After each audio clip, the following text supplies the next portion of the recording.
ఔషధం. ఎంత డబ్బు వెచ్చించినా ఔషధాలయంలో అందుబాటులో లేని దివ్య ఔషధాల రకాలు ఈ క్రింది విషయాలను చదివితే దొరుకుతాయి. బ్రహ్మ ముహూర్తంలో లేవడం ఒక ఔషధం. సూర్య నమస్కారాలు ఒక ఔషధం. ప్రాణాయామం ఔషధం. ధ్యానం ఔషధం. ఉదయం సాయంత్రం నడక ఔషధం. ఉపవాసం ఔషధం. కుటుంబంతో కలిసి భోజనం చేయడం ఔషధం.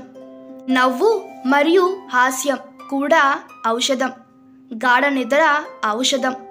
అందరితో కలిసిమెలిసి మెలగడం ఔషధం. సంతోషంగా ఉండాలని నిర్ణయించుకోవడం ఔషధం. మనసులో సానుకూలత ఔషధం. ఆధ్యాత్మిక జీవనం ఔషధం. అందరికీ మంచి జరగాలని కోరుకోవడం ఔషధం. ఇతరుల కొరకు ప్రార్థించడం ఔషధం. పరోపకారం దివ్య ఔషధం. మనసుకు నచ్చిన వారితో ముచ్చట్లు దివ్య ఔషధం. ఆత్మీయులను తలుచుకోవడం ఒక ఔషధం. కొన్నిసార్లు నిశ్శబ్దం ఒక ఔషధం.